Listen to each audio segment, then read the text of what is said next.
loves, kumusta po kayo? Medyo haggard po ang aking mukha dahil kararating lang po namin my loves, galing po sa aming biyahe.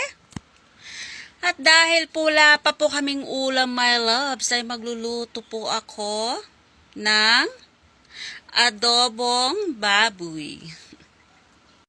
So, ito po my loves yung aking iluluto ngayong araw. Bali, ito po ay tira po namin my loves na paninda. Paa po ng baboy na may halong ribs. Bali, mahigit 1 kilo po ito my loves. Kaya siguro dahil iluluto ko po siya ng adobo at yung asawa ko ay gusto niya inilaga, siguro hatiin ko na lang po ito my loves dahil mahigit 1 kilo naman ito.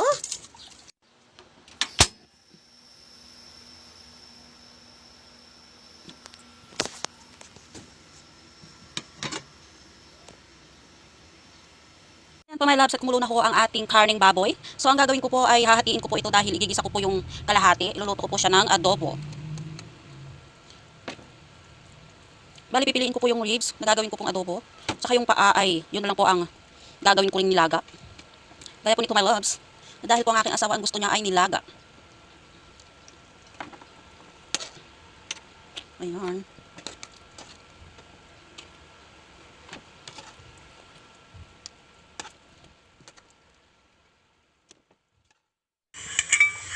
At ito na po my loves yung aking para sa nilaga. Lalagyan ko na po ng bawang at saka ng sibuyas.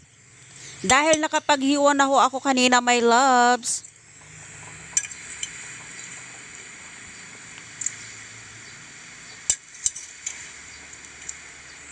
Ayan. Nilagyan ko na rin po ito my loves ng paminta at saka ng magic. Alam nyo na po yun my loves. After 15 minutes po my loves ay ito na ho ang aking nilaga at sa tingin ko ay malambot na po ito. Kaya akin na pong titimplahan my loves. Lalagyan ko na po ito ng asin.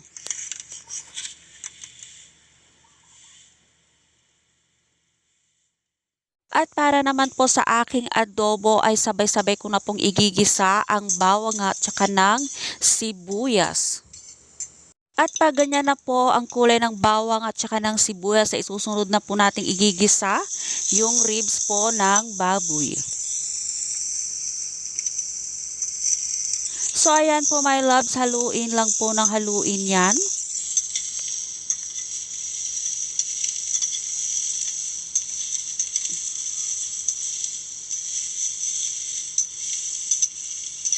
Pag ganyan na po yung kulay ng karne my loves, ay lalagyan ko na po ito ng soy sauce.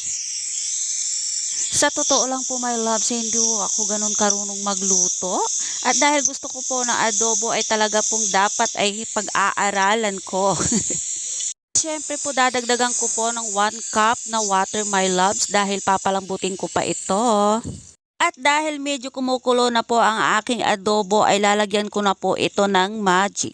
At napansin niyo po ba my loves na wala akong carrots at saka ng patatas ang aking niluluto dahil hindi ho kami nakabili?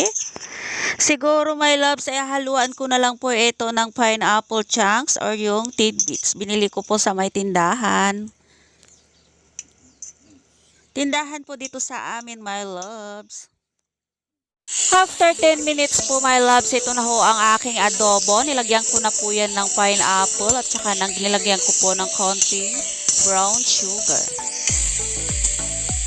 So ayan na po my loves ang aking adobo at malapit na ho siyang maluto. At maya maya po ay aking i-ready na po yan my loves.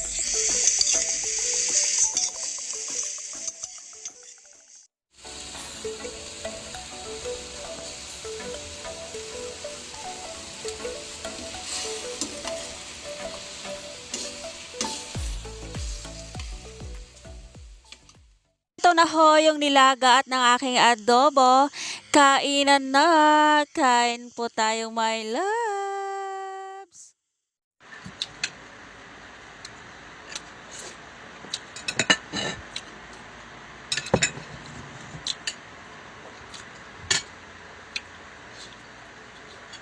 Ang lambot. Natabaw daw. Bao. Sarap. Agam mong high blood na rin. Ano pa? Medyo marami na ako nakain, guys.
Masarap po my loves kahit na wala pong mga gulay na halo. Gaya nung pichay, repolyo dahil po hindi ho kami nakabili. Pero masarap pa rin.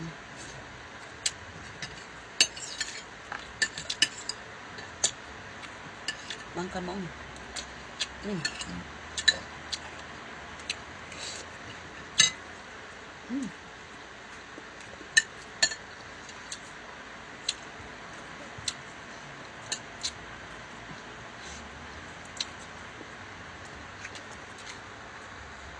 So, ayun po my loves, tapos na po kaming kumain.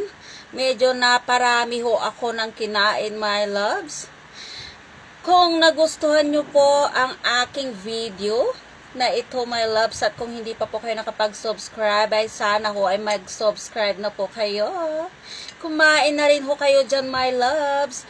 Ingat po kayo palagi. God bless.